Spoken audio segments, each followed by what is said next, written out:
Bendiciones, queridos hermanos en Cristo Jesús. Sean muy bienvenidos a esta transmisión desde el estudio del pastor, donde vamos a transmitir la escuela sabática. Su servidor, ministro Daniel Hernández Mayoral, pastor de la Iglesia de Dios Séptimo Día, Templo Maranata, allí en Playa del Carmen, en Quintana Roo. Nos da mucho gusto saludarles, estar con ustedes y ahora continuar con esto que es nuestra escuela sabática, ¿sí?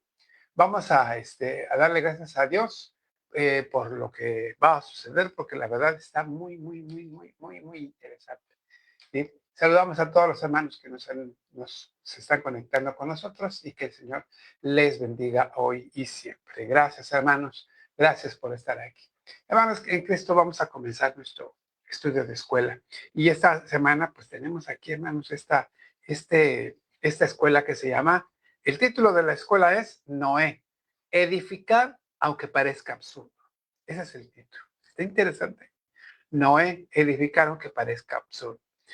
Vamos a basar el texto en dos pasajes importantes. El Hebreos 11:7, porque estamos hablando de todos los seres de la fe, desde la primera lección hasta ahorita la cuarta, y hemos estado hablando de ellos y cómo son el ejemplo de que nosotros lo que tenemos que seguir, pero sobre todo cómo ellos son la sombra de lo que Cristo es. Y hoy no va a ser la excepción. Vamos a tomar también eso. Y aquí tenemos entonces el énfasis de la lección. Y lo que hoy nosotros vamos a tomar como énfasis es que la fe como obediencia disruptiva. La fe como obediencia disruptiva. Y entonces, para los que no sepamos, porque yo también no lo sabía o no tenía clara la idea, disruptivo es algo que interrumpe, algo que perturba, que rompe un proceso y hace un cambio radical o genera un cambio radical. Eso es ser disruptiva. Y cuando hablamos de la fe como obediencia disruptiva, entonces estamos hablando de algo que rompe ciertos parámetros o ciertas costumbres o ciertas cosas que estaban sucediendo. Eso es lo que nosotros vamos a ver aquí. Y bueno, pues el Señor nos ha permitido ver ahora esta escuela sabática con Noé, el énfasis que nos está dando aquí y que es este. Así que, bien, hermano presidente, gracias hermano por la flor de presidente. Ha de ser presente. Dios les bendiga. Bien, hermanos, seguimos entonces. ¿Cuál es el objetivo de esta escuela sabática? El objetivo de esta escuela es comprender que la fe auténtica nos invita a construir obras que perduren más allá de nuestra generación, discerniendo entre proyectos centrados en nosotros mismos y aquellos que reflejen el diseño y la voluntad de Dios. ¿Sí? ¿Qué es lo que vamos a hacer?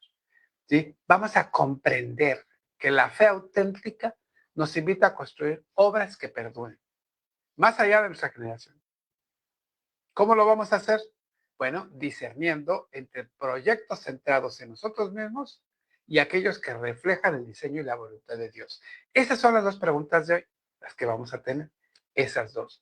Por lo tanto, ahora, vamos a ver, miren, bueno, hay una serie de presupuestos que nos está haciendo en la escuela sabática y nos hace ver primero algo que vamos a sentar solamente para ver lo que vamos a tratar nosotros, ¿sí? Miren, si el ser humano, una de las características que distingue al ser humano es que le gusta hacer obras, le gusta construir, ¿sí?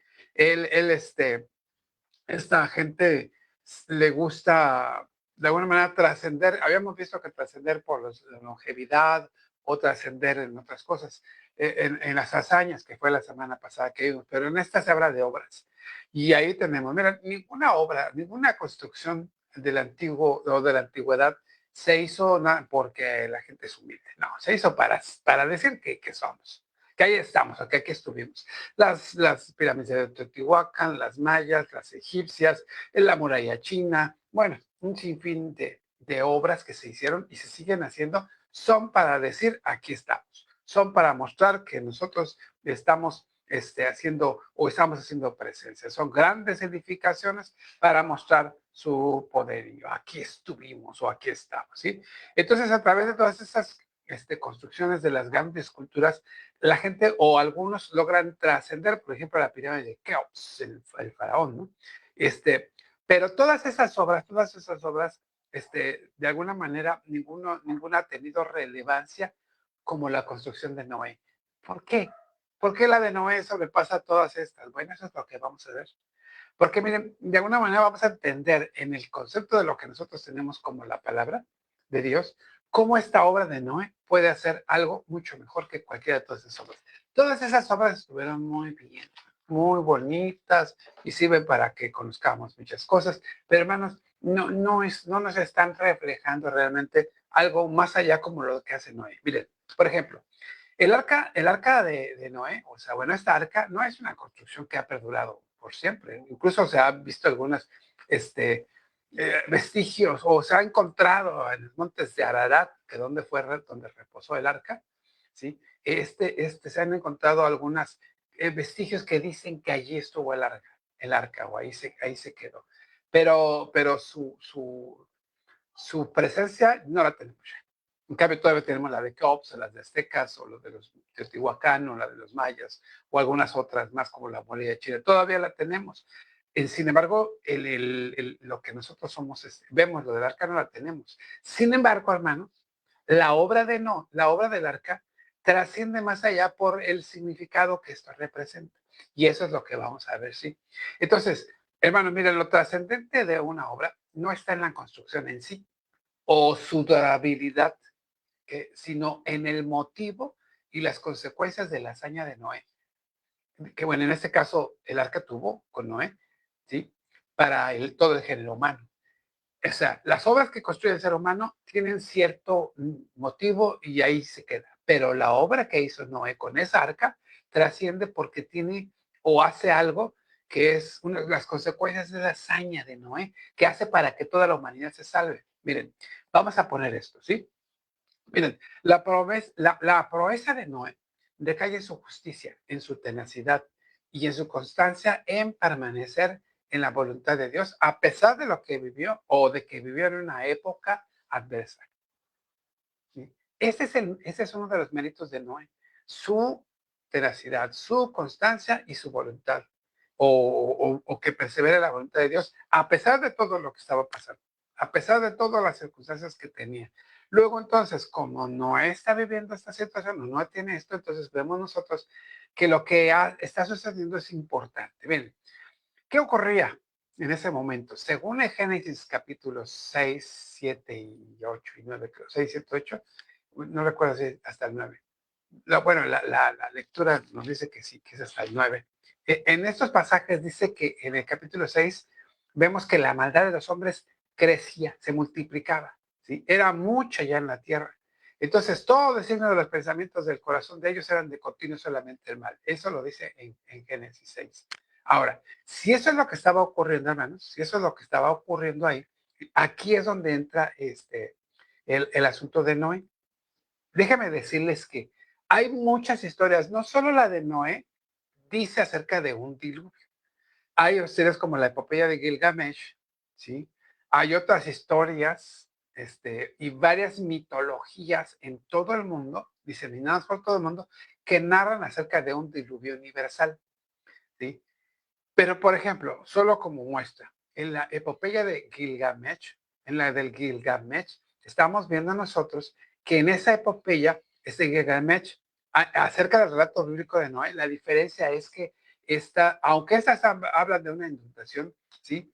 La diferencia está en los motivos y el carácter que revelan de Dios, ¿sí? En el caso de Noé, en el caso en el caso de los, de Gilgamesh. Miren, en la epopeya de Gilgamesh, el diluvio surge por un conflicto que hubo entre los dioses. De alguna manera estos dioses son caprichosos, son contradictorios, ya se habían cansado del hombre, y dijeron, vamos a deshacernos de él.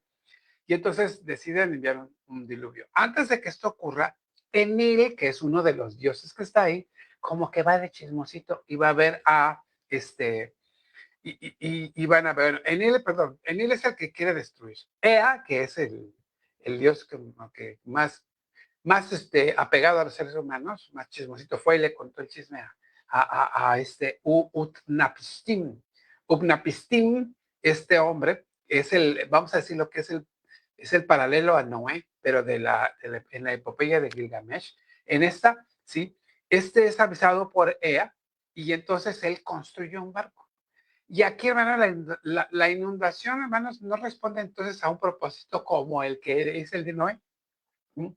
En el asunto de Gilgamesh, entonces, ocurre porque los dioses se enojaron, pero en el caso de Noé, ocurre porque Dios de alguna manera tiene un propósito moral y tiene un propósito de redención. Esa es la diferencia. Entonces, los dioses, incluso los dioses mismos de la epopeya de Gilgamesh, después sienten miedo, incluso se lamentan por lo que hicieron, incluso se reprochan entre sí, por tú tuviste la culpa, tú esto, ¿sí? Entonces, la salvación que hace Upashnistim, Utnapishtim, él lo que hace de esta salvación es que él no inaugura un futuro nuevo. Él se salva para él mismo, él y su esposa, y viven ellos dos para la eternidad. Ese es el mito. En cambio, ¿sí? En este caso, solo un privilegiado. En cambio, con Noé no. Noé está pensando en las futuras, en las generaciones futuras. Aunque es cierto que se salva Noé, su esposa y sus tres hijos con sus tres esposas, pues el plan era redimir a la humanidad, era hacerla de nuevo, era para que esta humanidad dejara el mal y pusiera en el bien. Ese es el contraste entre el diluvio bíblico que refleja, hermanos, un carácter santo y justo de Dios. Mientras que la corrupción y la violencia, ¿sí?, que están dando ahí, provocan un juicio moral. En el caso de Noé, ¿sí?, se elige a Noé no porque fuera el consentido o algo, sino porque era, escuche bien esto, justo y caminó con él.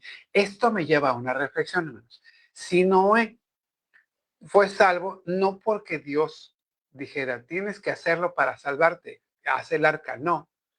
No necesitaba, porque Noé ya era justo y caminó con él. Ahora, esto es lo que toma Dios y dice, por esto te digo, haz el arca. Aquí está lo precioso. Aquí está el asunto, aquí está lo mejor. ¿Sí? Entonces, ¿por qué lo invitó a participar? Es un plan ordenado, hermanos, para salvación, para preservación de la vida. No como en el caso de Upashnitim, donde solo se salva el privilegiado y se vuelve eterno él y su esposa. Aquí no. Aquí es para que, de todos modos, no iba a morir. ¿Qué es lo que iban a hacer? Iban a dar un orden de preservación de la vida. Por eso se lleva a sus hijos. Entonces, al finalizar la tormenta, Dios establece un pacto universal con Noé y le dice, voy a poner el arco iris, ya no más voy a volver a hacer esto, ¿sí? Entonces él, como símbolo de su fidelidad, traza el arco iris en el cielo. Y pues entonces ahí, cada que vemos el arco iris, vemos un futuro cargado de esperanza. Recordamos que Dios está redimiendo a la humanidad y lo seguirá haciendo, hermanos, ¿sí? Y lo seguirá haciendo. Una vez establecido aquí este punto, entonces lo que tendríamos que hacer nosotros, tenemos que ir más allá de solamente construcciones humanas y construcción de Noé para salvación por parte de Dios o por parte de motivos egoístas, ¿sí? En el caso de los seres humanos y en el caso de Dios es algo moral. Tenemos que ver una cosa, hermanos. Tenemos que ver que estas cosas que están sucediendo, las dos salvaciones o dos arcas, hablaríamos de dos arcas y hablaríamos de dos legados. Tenemos que ver que la construcción de la vida está el proyecto humano contra el proyecto divino, que es lo que acabamos de decir. ¿Sí? Entonces, toda la existencia edifica algo, o toda existencia edifica algo. Luego, entonces, Noé construyó un arca cuyo propósito era crear un espacio seguro de salvación para la vida, ¿sí? Para la vida. Noé, hermanos, no construyó un arca por un proyecto propio, sino el que le indicó Dios y como él ordenó, porque él le dijo, hazte unas tablas, formas de hebrea, etcétera, etcétera. Entonces, fíjense bien, la generación de Noé estaba edificando para sí una sociedad basada en la corrupción y la autosuficiencia. Lo dice bien claro en Génesis capítulo 6 y etcétera.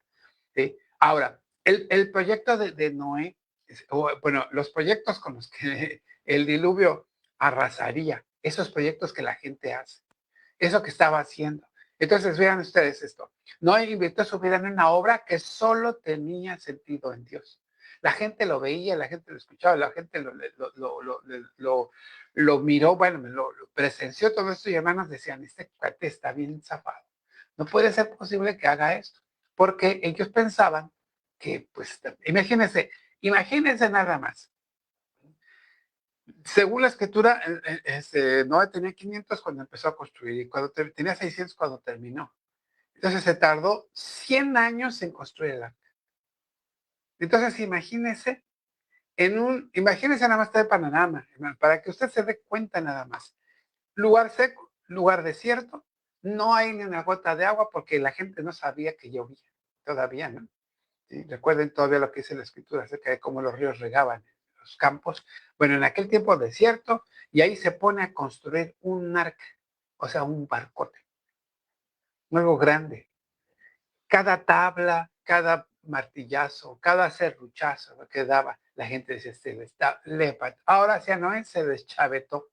¿Cómo puede ser posible que haga esto? Y Noé les decía, arrepiéntanse, arrepiéntanse, arrepiéntanse. Entonces vean, el arca de Noé era un proyecto de vida, hermanos, era una vida, pero no una vida normal, era una vida de fe. Es incomprensible para su época, no lo pueden comprender.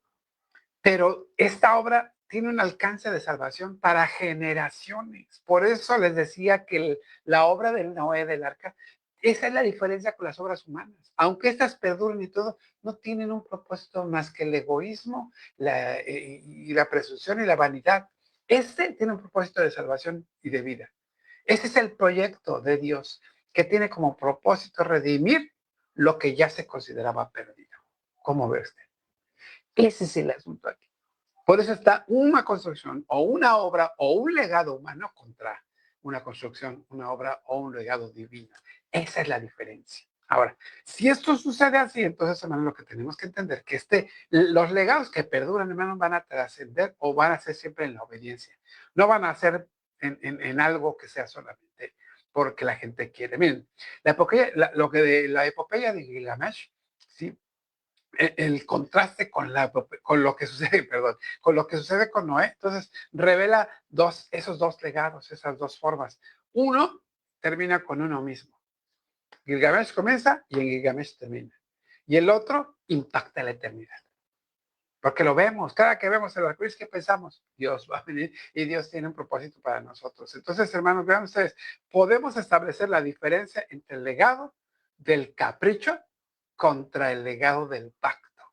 ¿Sí? Unapistim, hermanos, Unapistim en la historia de Gilgamesh, construye un barco para salvarse a sí mismo.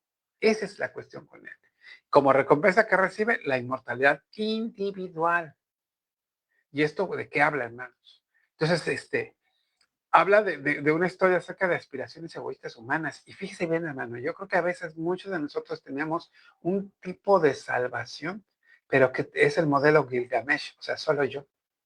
Los demás no me importa. No sé si ha escuchado. Y aquí es donde yo me puse a reflexionar muy fuerte, hermano, porque yo también lo decía, o lo digo a veces todavía. La salvación es personal. Y entonces pareciera ser que no es tan así, hermano. ¿Por qué? Porque Noé se preocupó no por él, sino por quién, por toda su familia, y en este caso para impactar la eternidad, a impactar a cuánta gente. Entonces, hermanos, tendríamos que pensar muy bien cuando nosotros decimos la salvación es personal. Pareciera ser el modelo de Gilgamesh, porque eso es lo que él pensó, yo creo. Entonces, vean, parece que Gilgamesh está diciendo mi bendición, mi salvación, ¿sí? La fe o la salvación es personal. Ese es el modelo de Gilgamesh, el modelo de Noé. El modelo de Noé, hermanos, construye en la obediencia a Dios. ¿Sí? Él construye un arca para qué? Para la vida de quién? De los futuros, ¿sí? Entonces, vean cómo la vida fue el fundamento del pacto de Dios con la humanidad. No es la muerte, no es nada más que se quede ahí. No se trata de privilegiados, de elegidos, de algunos que tienen solamente el oráculo de Dios y se quedan con él. No, hermanos. No, es un asunto para todos. Entonces, la salvación tiene que ser, sí, tal vez me tengo que salvar yo, pero, hermanos, me tengo que salvar yo para salvar a más. Entonces, así como decir, ¿no? Entonces, vea usted, el modelo de Gilgamesh y el modelo de Noé, ¿sí?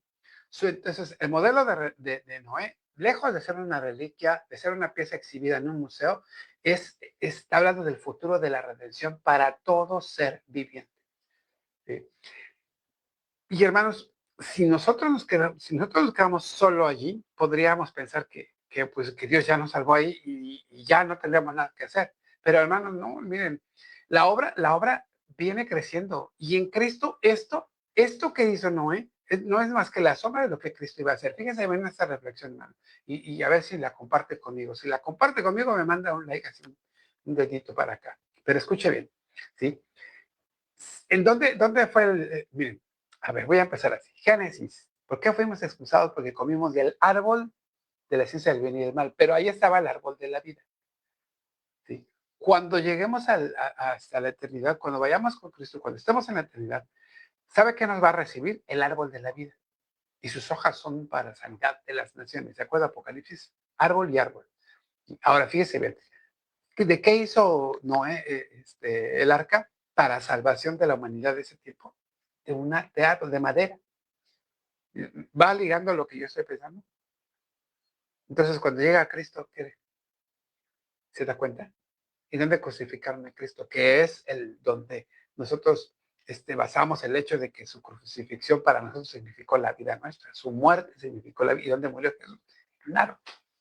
No estoy llevando a la gente a que adore la cruz, no, pero estoy viendo cómo el Señor, mire, trabaja. No es un asunto de al azar, no, Dios tiene un propósito y nos lo va mostrando. Vean ustedes entonces, cómo toda construcción humana es temporal, hermanos, ¿sí? Aunque todavía se mantengan algunos, ¿sí? Pero solo lo que se edifica en Cristo permanece. Todas lo que son las construcciones humanas, las culturas humanas son temporales. Lo que está en Cristo permanece. Miren, entonces, del arca de madera al arca viva. Lo que les decía acerca de la madera. El arca de madera no era una sombra, era más que una sombra de lo que es la salvación perfecta en Cristo. Así como fue el arca en Cristo, nosotros vamos a tener un refugio seguro. Venid a mí todos los que estén trabajados y cargados, yo los traeré a mí, ya no son mis siervos, ahora son mis amigos, estarán donde yo esté, ustedes estarán conmigo. Y una serie de pasajes y del Antiguo y del Nuevo Testamento, ¿sí? ¿Sí? Y ciertamente en la casa de Jehová moraré por largos días. Está hablando de ese refugio seguro. Jesús, hermanos, es el único fundamento seguro para una vida que trasciende la muerte. Y eso lo vemos en 1 Corintios 3, 11 al 13, que es un pasaje precioso. Así rápido se los voy a, bueno, les voy a mostrar lo que dice 1 Corintios 11, 3, 11 al 13, perdón. Y esto dice así, escuchen, miren nada más, qué preciosura, dice. De manera que yo, hermanos, no pude hablaros como espirituales, perdón, me equivoqué, 11 al 13, perdón. Dice, porque nadie puede poner otro fundamento que el que está puesto. Nadie puede poner otro fundamento que el que está puesto. ¿Sí? Me distraje, que el que está puesto, el cual es Jesucristo. Y si sobre este fundamento alguno edificare oro, plata, piedras preciosas, madera, heno, hojarasca, la obra de cada uno será manifiesta porque el día la declarará, pues por el fuego será revelada y la obra de cada uno, cual sea, el fuego la probará. ¿Sí?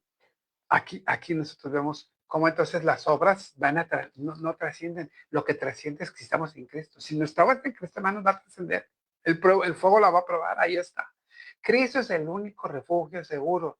Podemos esforzarnos en construir arcas, hermanos. Arcas impresionantes con nuestras propias fuerzas. Pero si estas no están cimentadas en la fe y en la obediencia a Cristo, hermanos, van a ser barridas por la prueba, las tentaciones o el juicio. ¿Cuántos han tenido ministerios que están brillantes y tú de repente, pum, por una falta de fe, pam, va para abajo? Entonces, la trascendencia, hermanos, de la vida en la fe no consiste en cuánto estamos construyendo, sino sobre quién lo estamos haciendo. ¿Mm? Nuestra arca, hermanos, nuestra arca, de alguna manera van haciendo el llamado que cada uno tiene para edificar de manera contracultural. Recuerden, Noé estaba contracultural.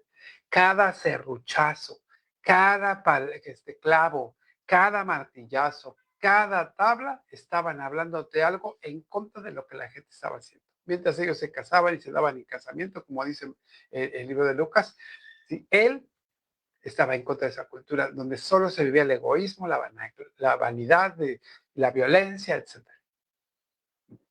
Vean ustedes nada más todo esto, ¿sí? Entonces, el arca viva, hermanos, es Cristo y en él podemos estar, ¿sí? En él. Y yo sé que entonces en este caso nosotros podemos ver algo importante, hermanos, ¿sí? Podemos ver que el Señor de alguna manera está viendo por nosotros, de que trascendamos, pero vamos a trascender solamente si nosotros estamos en Cristo. Ahora la pregunta sería, ¿cuál es tu arca? Ven, miren, hermano, miren. Hay que ver esto, hay que construir un arca, ¿sí?, que trascienda. Y yo creo que tenemos que ir más allá de solamente hacer algunas cositas que tenemos que hacer, hermano, porque hay que hacerlas. O sea, hay cosas que se deben hacer, no hay vuelta de hoja.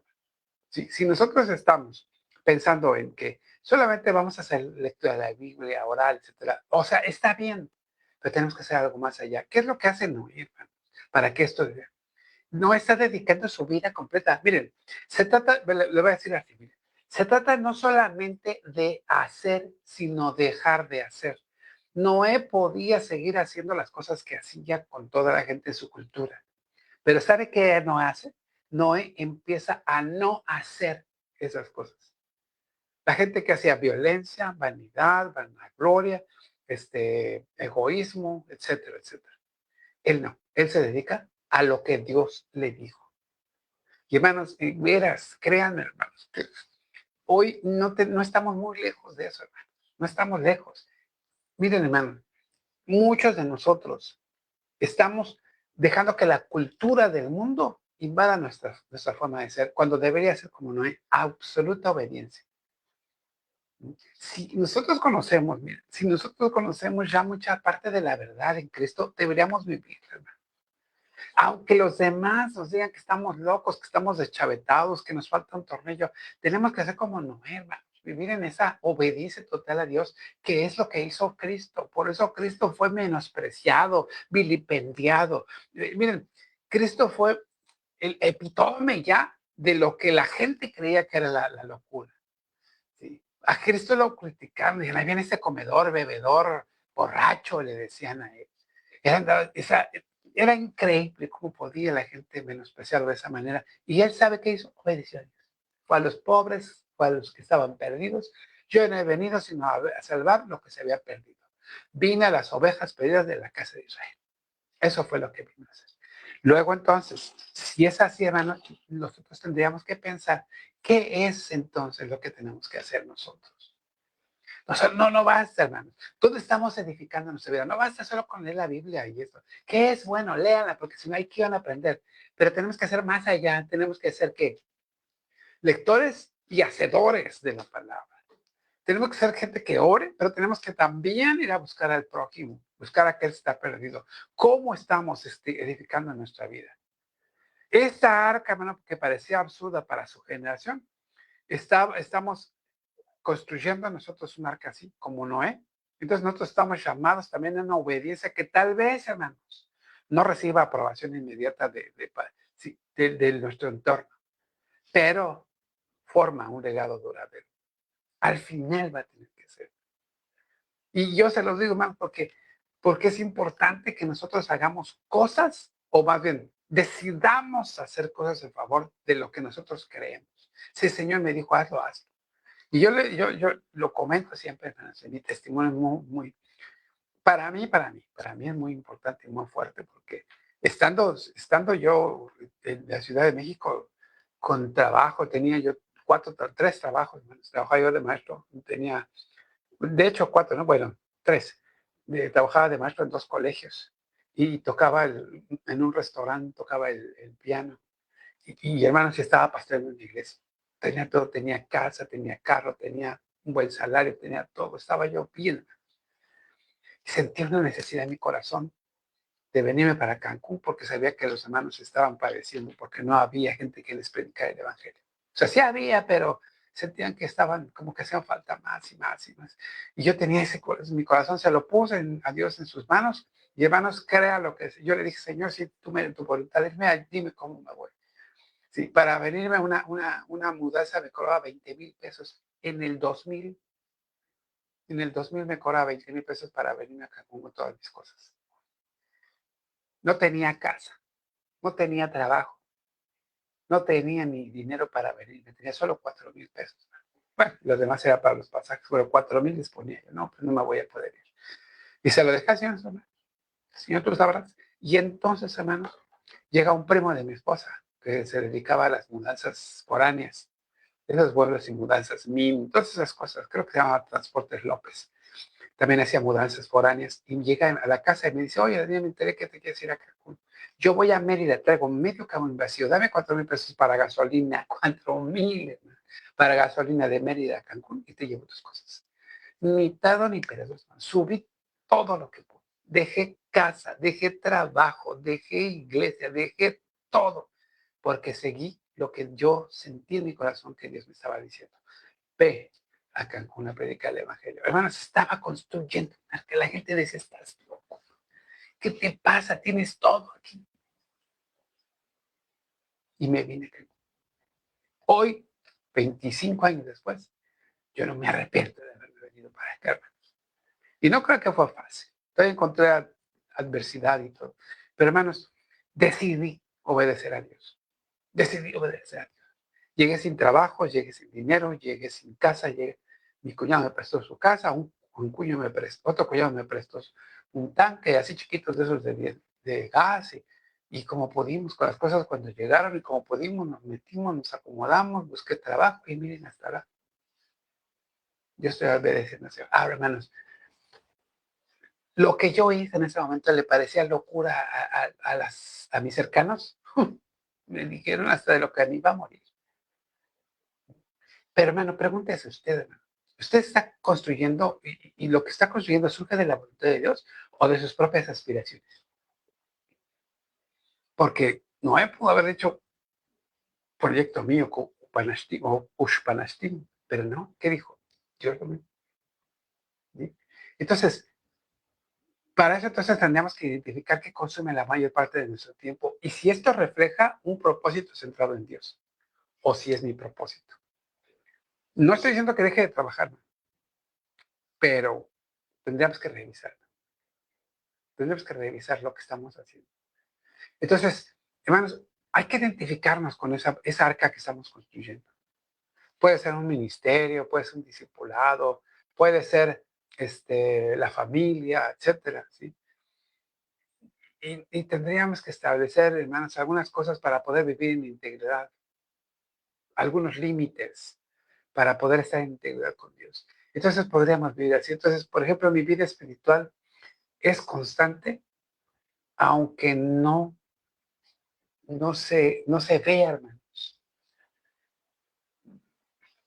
Eso tendríamos que pensar, hermanos. Hay muchas cosas que hacer. Yo creo que nosotros tenemos que pensar mucho acerca de lo que estamos haciendo, revisar nuestras vidas, examinar nuestro proyecto de vida, ver si nos podemos identificar con nuestra propia arca.